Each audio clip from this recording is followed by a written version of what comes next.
Olá, seja bem-vindo de volta às nossas aulas aqui do comentário exegético da Epístola de 1 João.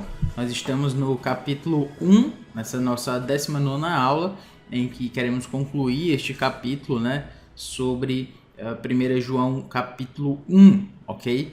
E certamente a gente tem visto que esse texto de 1 João é um texto que enfatiza a questão de dois elementos, como a gente já tem enfatizado aqui, basicamente a ideia de fortalecer a fé dos irmãos e de dar critérios para eles poderem, de fato, confrontar os ensinos aos quais eles estavam sendo expostos.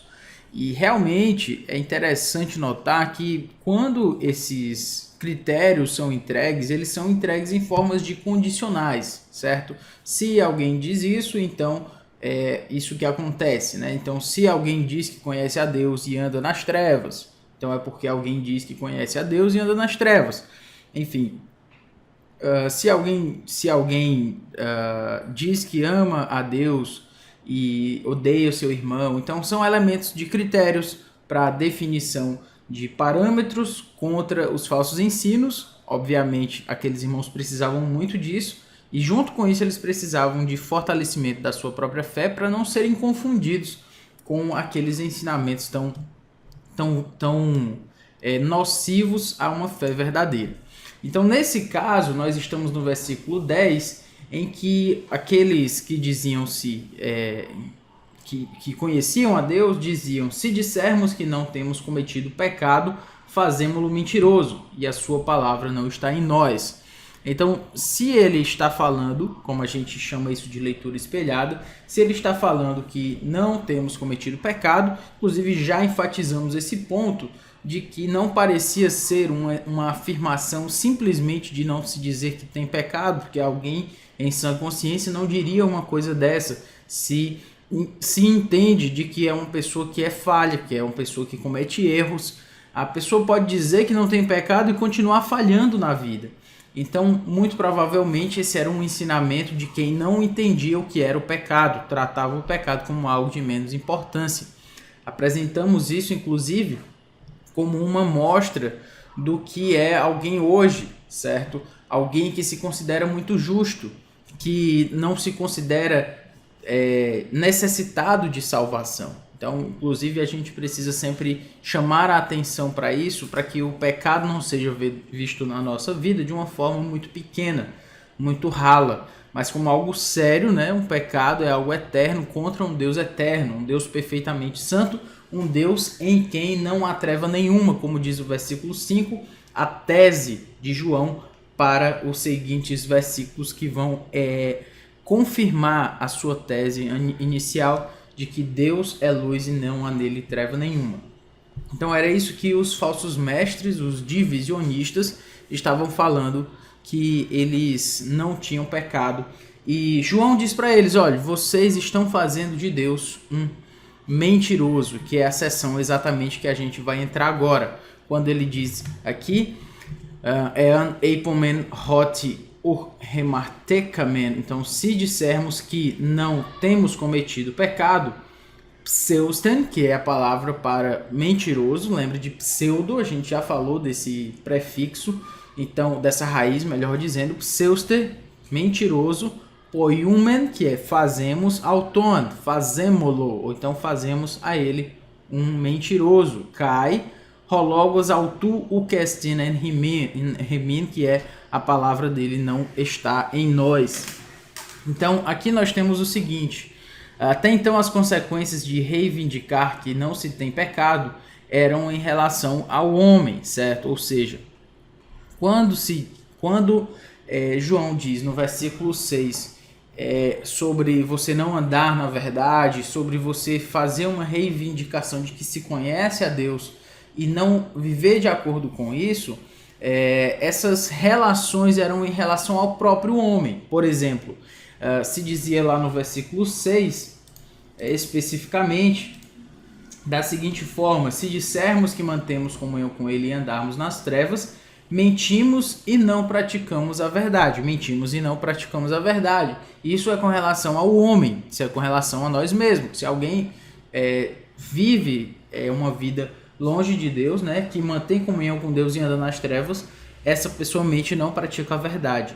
Isso é ruim, mas isso é em relação ao homem. No versículo 8, se dissermos que não temos pecado nenhum, a nós mesmos nos enganamos e a verdade não está em nós. Então, nós mentimos no versículo 6, no versículo 8, se dissermos que não temos pecado, são a nós mesmos que nós nos enganamos. Ainda é em relação ao homem. Antes, dizendo-se que ele era alguém que mentia, e agora dizendo que ele mente para si mesmo, ele se engana. A verdade não está nele. Por mais que isso seja algo ruim, não praticar a verdade e a verdade não está em nós, ambos aqui se referem à humanidade.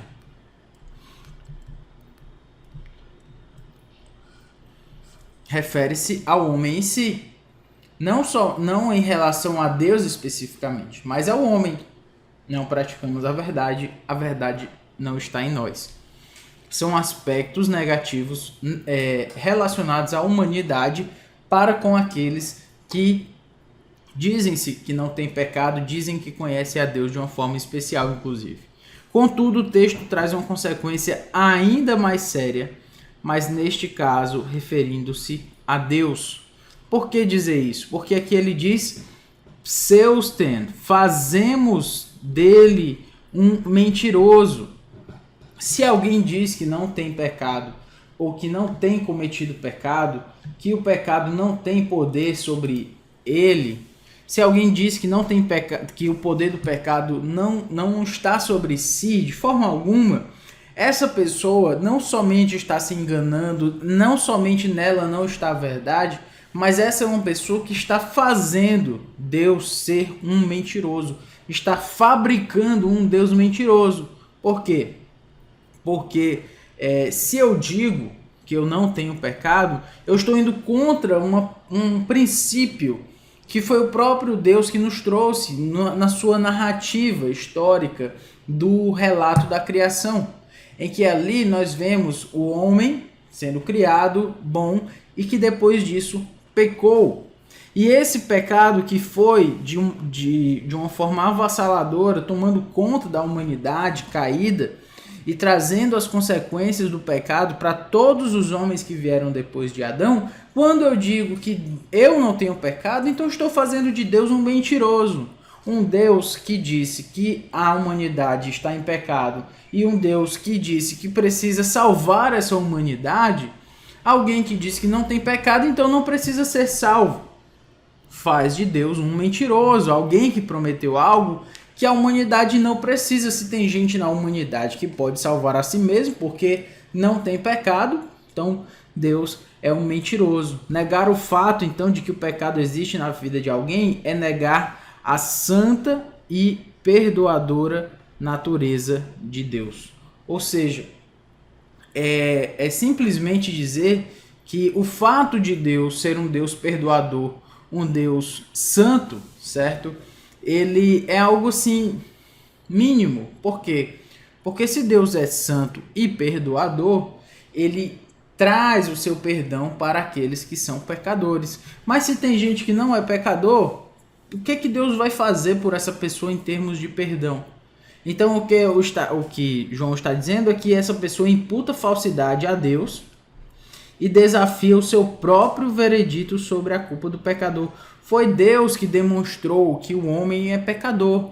Foi Deus que mostrou inicialmente que ele morreria se ele comesse do fruto da árvore do conhecimento do bem e do mal. Foi Deus que apresentou a sua salvação no descendente que viria da mulher, que inclusive os autores do Novo Testamento conheciam o Antigo Testamento de Gênesis a Malaquias.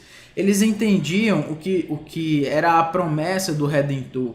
Eles entendiam o que Isaías falou sobre o servo sofredor. Eles conheciam esses elementos que mostravam um Deus perdoador para uma humanidade cheia de pecado. Eles conheciam Jeremias, que dizia que o coração do homem é enganoso, que o coração do homem é mau. Eles conheciam, talvez certamente não conheciam em termos de nomes de números de versículos como nós conhecemos, mas eles conheciam as verdades veterotestamentárias, os textos veterotestamentários, em direção a uma clareza sobre a natureza do homem. O homem é um ser pecador. Então, se alguém diz que não tem pecado, faz de Deus um mentiroso. E eu diria até mais, eu vou um pouco além aqui e dizer que se alguém diz que não tem pecado, essa pessoa não faz só de Deus um mentiroso, mas faz de Deus, desculpe a expressão, mas essa pessoa vai fazer de Deus um bobo. Obviamente Deus não é bobo, perfeitamente sábio, perfeitamente santo. Mas a pessoa que diz que Deus não... A pessoa que diz que não tem pecado faz de Deus um bobo. Por quê? Porque quem seria aquele que enviaria o seu próprio filho para morrer por gente que não precisa para morrer por gente que não precisa de salvação? Quem seria esse? Essa pessoa seria louca. Se Deus tivesse uma outra forma de salvar a humanidade, ele usaria essa outra forma de salvar a humanidade, que não indicasse, que não precisasse da morte do seu próprio filho. Deus usaria essa outra forma, se houvesse, entenda que isso é um pouco de especulação teológica, mas serve para provar o nosso ponto, certo? Se Deus tivesse uma outra forma de salvar a humanidade, que não quebrasse, que não fosse oposta à sua essência santa, perfeita, justa. Se Deus tivesse uma outra forma de salvar a humanidade que não envolvesse a morte do seu filho e que não fosse contra a sua própria natureza, Deus usaria. Sabe por quê? Porque Deus é sábio. Então, se alguém diz que não tem pecado, tal pessoa não precisa de salvação, tal pessoa não precisa do poder da morte e ressurreição de Jesus. Por que Jesus, então, morreria por tal pessoa? Então, o que a gente faz aqui é tentar mostrar que uma visão clara sobre o pecado é fundamental para nós entendermos a própria morte e ressurreição de Cristo, que é um elemento que João vai já falar no capítulo 2, sobre ele ser a propiciação dos nossos pecados. Se alguém não é pecador, para que tal pessoa precisa de propiciação, precisa de expiação, precisa de perdão de pecados? Ela não peca mais. É tão grave alguém achar pouco do seu próprio pecado que tal pessoa não entende que isso, na verdade, está fazendo de Deus um mentiroso, um tolo e alguém que é, no mínimo, sadista.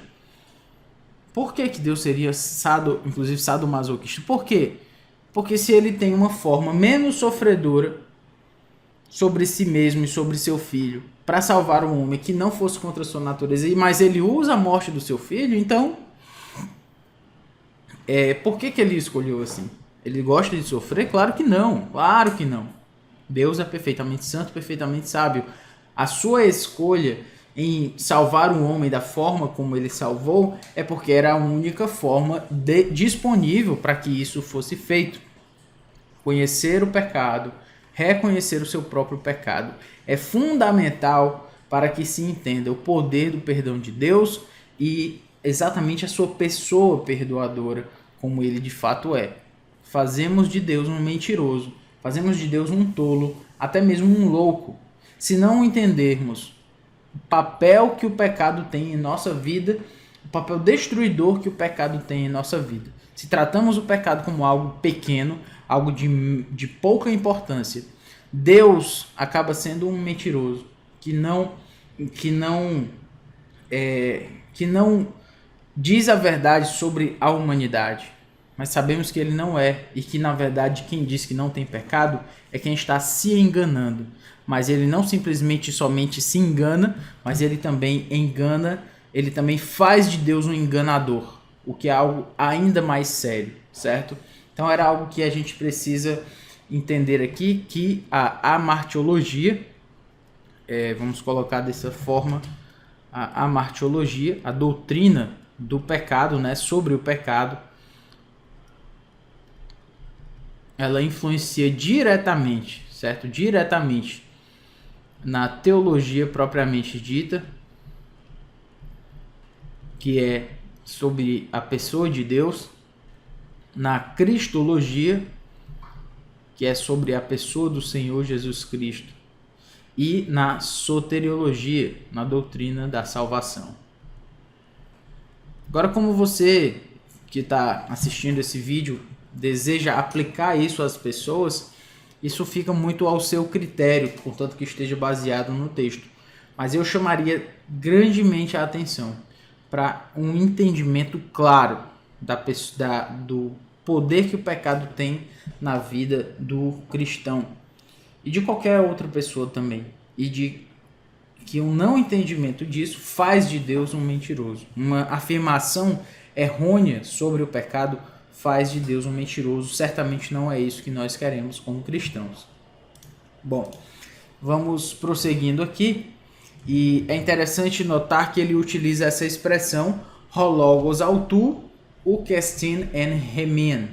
Você vai lembrar que lá no texto de 1 João, aliás, de João capítulo 1, versículo 1 do Evangelho, nós temos en archei no princípio, en hologos no princípio, era o verbo, ou era a palavra.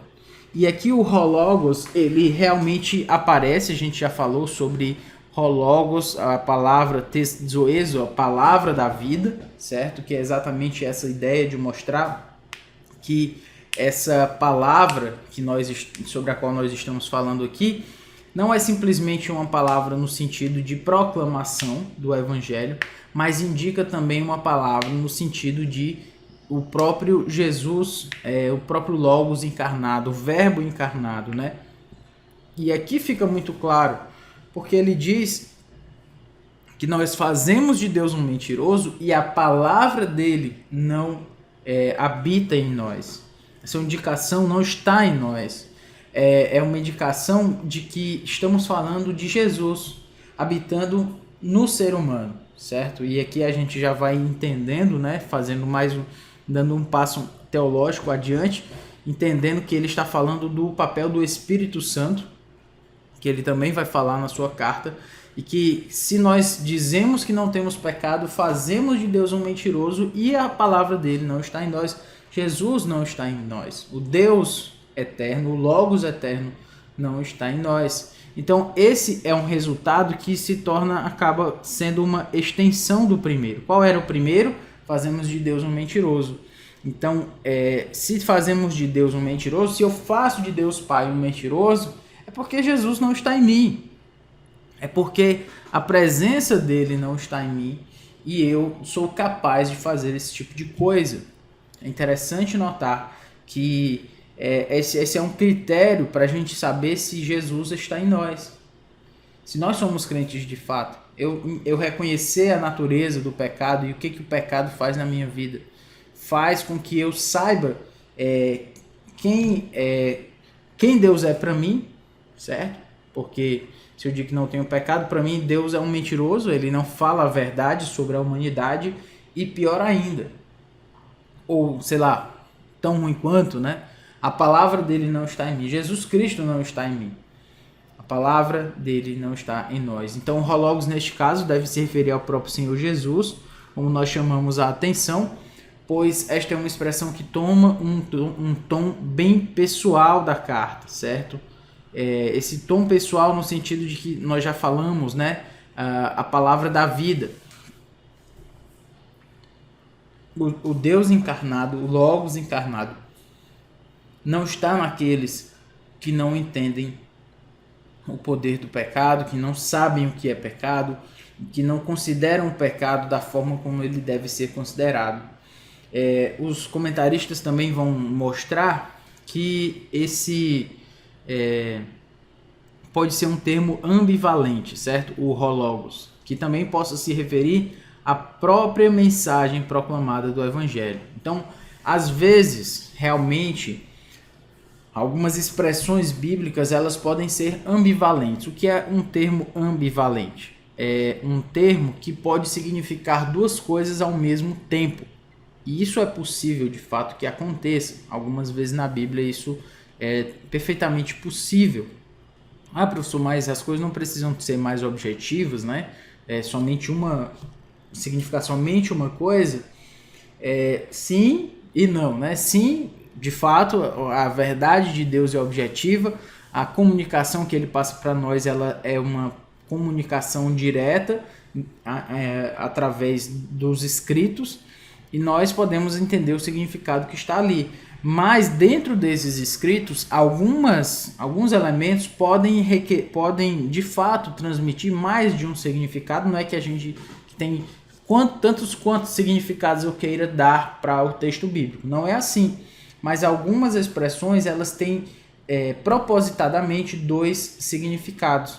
Então é possível que João tenha colocado aqui essa palavra não está em nós, falando, né, se remetendo ao Senhor Jesus Cristo, o Verbo encarnado, e ao mesmo tempo a sua mensagem.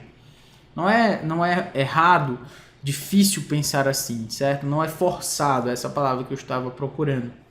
Não, de fato, a gente pode entender que esse termo sim pode ser ambivalente. Tanto dizer que não se tem pecado é uma mostra de que Jesus não está em nós, de que ele não habita em nós, de que ele não está em nós como cristãos. Se nós entendemos o pecado como algo de menos importância, até porque se eu entendo o pecado como algo de menos importância, eu considero Deus, o Deus eterno contra quem aquele pecado foi cometido, como alguém de menos importância, eu torno um mentiroso. Mas também nós podemos entender que se alguém diz que Deus é um mentiroso, ou seja, se diz que não tem pecado, essa pessoa não entendeu e não está nela a proclamação do Evangelho de Cristo. Ela não processou a mensagem do Evangelho. A mensagem do Evangelho é algo estranho para ela, certo? Então, de fato, a gente pode entender esse termo como ambivalente também. Essa expressão, o Kestin en Hemin, não está em nós, ela tem um paralelo com o versículo 8, quando ele diz a verdade não está em nós. O que dá para a gente exatamente essa ideia, já que quando a gente diz a verdade pode indicar também a ideia da proclamação, como podemos entender também a ideia da pessoa de Jesus. De todo modo, o paralelo está aqui feito e essa verdade não está em nós. O verbo, né, o logos não está em nós, a palavra não está em nós, se nós não entendemos o que é o pecado. Basicamente, essa aqui é uma afirmação de hamartiologia, certo? Se dissermos que não temos cometido pecado. Prosseguindo aqui, nós temos Eaneipomen hot u hamartekamen, se dissemos que não temos pecado, fazemos dele mentiroso, kairologos autu o kestin enhemin. Então, o ponto aqui é mostrar que se alguém fez de Deus um mentiroso, tal pessoa ou não está ouvindo completamente as boas novas, ou se trata de alguém em quem Jesus, pelo seu Espírito, não habita. Das duas formas, isso se mostra alguém que não entendeu o Evangelho, então se trata de alguém que não é um cristão verdadeiro. Por exemplo, algumas passagens aqui falam sobre a presença de Deus no homem, né, através do seu Espírito. Então, respondeu Jesus, se alguém me ama, guardará a minha palavra, e o meu Pai amará, e viremos para ele e faremos nele morada. Faremos nele morada, o que é basicamente? É para aqueles que amam a Deus e guardam a sua palavra. Perceba aqui, é João também, né? Então ele utiliza esse se, a condicional, como um critério novamente para focalizar aí a validade da crença desses irmãos, da fé desses irmãos. E ele diz: eu habitar como fazer de alguém morada juntamente com o meu Pai é somente para aqueles que me amam e que guardam as minhas palavras. Há um critério para que Deus habite no crente. Permanecer em mim e eu permanecerei em vós. Olha aqui, ó. Para que Jesus permaneça no cristão, esse cristão precisa permanecer em Cristo, precisa ter se convertido e ter se entregue para Ele. Como não pode o ramo produzir fruto de si mesmo, se não permanecer na videira, assim nem vós o podeis dar, se não permanecerdes em mim. Então, até mesmo dar frutos é somente para aqueles que permanecem em Cristo. Aqui em Colossenses 1, aos quais Deus quis dar a conhecer qual seja a riqueza da glória deste mistério entre os gentios, isto é, Cristo em vós, a esperança da glória. A mensagem do Evangelho, inclusive para os gentios, é que Deus habita em nós. Mas Deus habita em nós nas circunstâncias daqueles que entregam sua vida a Ele. E se alguém faz de Deus um mentiroso, certamente tal pessoa não tem a pessoa de Deus habitando em si, certo? Isso torna muito claro para a gente de que as pessoas podem afirmar qualquer coisa sobre Deus. Elas podem dizer qualquer coisa, mas o que vai acabar indicando se o que elas estão falando sobre Deus é algo verdadeiro ou falso diz respeito à forma de vida dessa pessoa. Diz respeito à forma como ela encara o pecado, como ela encara a santidade. Falar sobre Deus é muito fácil, difícil é viver a vida cristã e, de fato, viver aquilo que Deus espera de nós. Isso é que é difícil. Difícil é encarar o pecado como algo sério. Difícil é tratar os nossos pecados, é pedir perdão, é confessar. Isso é que é difícil, mas é aí que nós vemos se tal pessoa confessa Jesus ou não. Enfim, acabamos aqui o capítulo 1. A próxima aula vamos partir do capítulo 2, que ainda faz parte dessa seção das reivindicações de que se conhece a Deus, testadas a partir do relacionamento com o pecado. Então, até mais então, que Deus nos abençoe e nos ajude. Valeu!